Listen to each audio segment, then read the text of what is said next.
Hello, this is Miss Lee, and today I'm going to talk with you about solving one-step addition and subtraction equations. So we've already learned how to solve equations using our algebra tile models. Now we're going to do it mathematically without the models.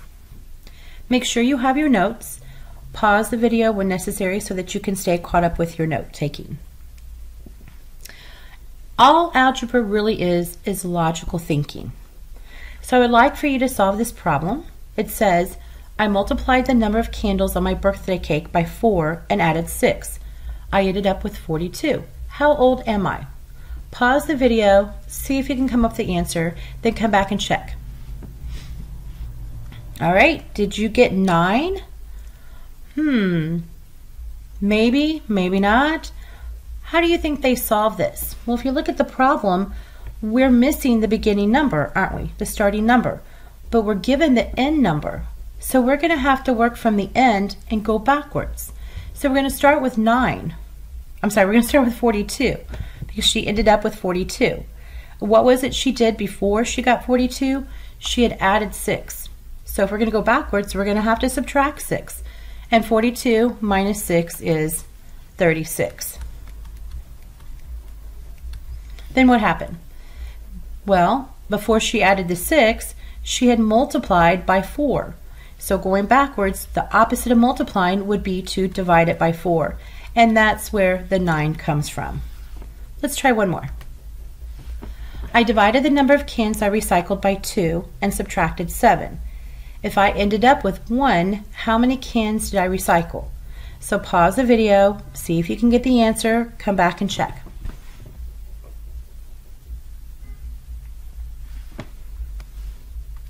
Did you get 16?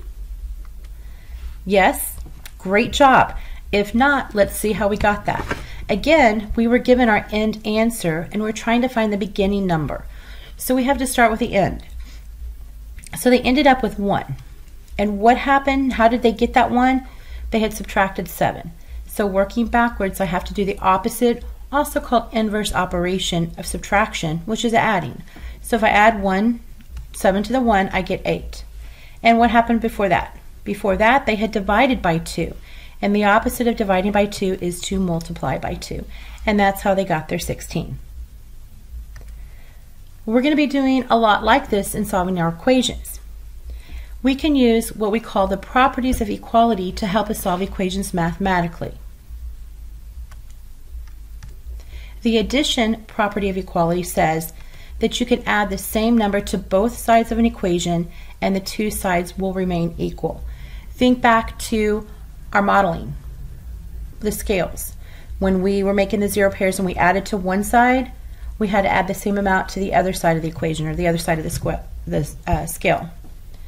And then the subtraction property of equality says that you can subtract the same number to both sides of an equation and the two sides will remain equal. In other words, we just use the inverse or opposite operation to isolate the variable. Okay, there are some steps for solving an algebraic equation mathematically. Step number 1, you need to isolate the variable, just like we did with the models. Okay, to isolate the variable, we have to do the inverse or the opposite operation. Step 2, use the properties of equality. What you do to one side of the equation, you have to do to the other side. Sometimes that's called the fairness rule. Sometimes you'll hear it called the golden rule. Okay, what you do to one side, you have to do to the other side. And then step 3, you solve for the variable. Let's review our models. If we have the equation t minus 1 equals negative 4, here is our algebra mat where we have the algebra tiles, the x tile for t1, 1 negative unit for negative 1, and negative 4 is the 4 negative units. So the first thing we would do is we would still need to isolate the variable, isolate the x tile. And to do that, we would make the zero pair.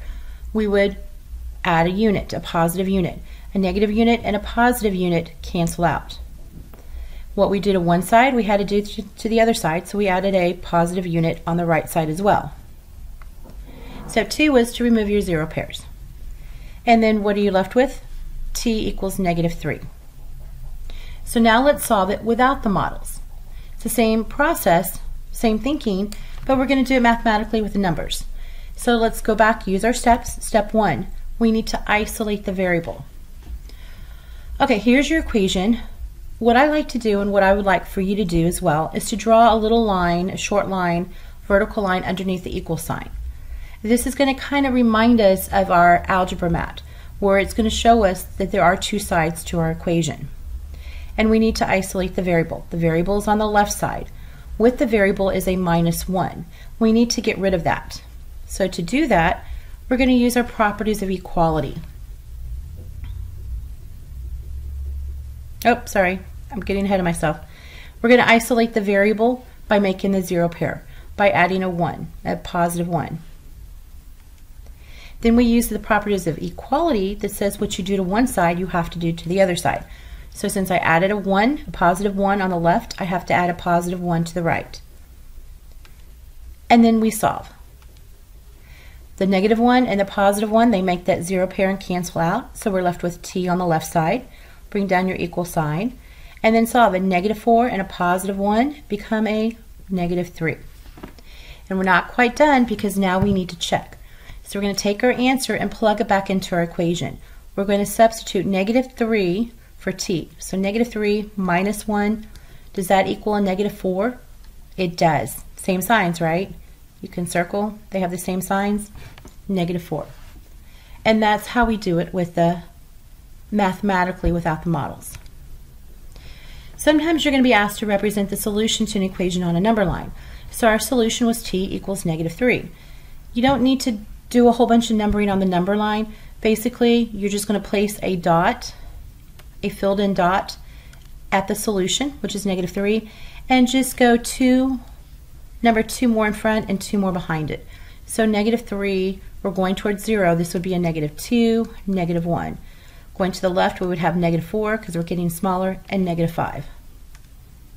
Because t is equal to -3, the dot must be completely filled in.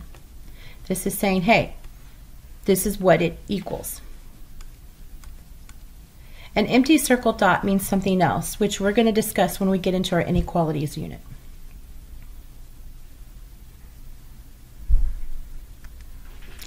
Okay, and now you're ready to go to the next video, the practice video.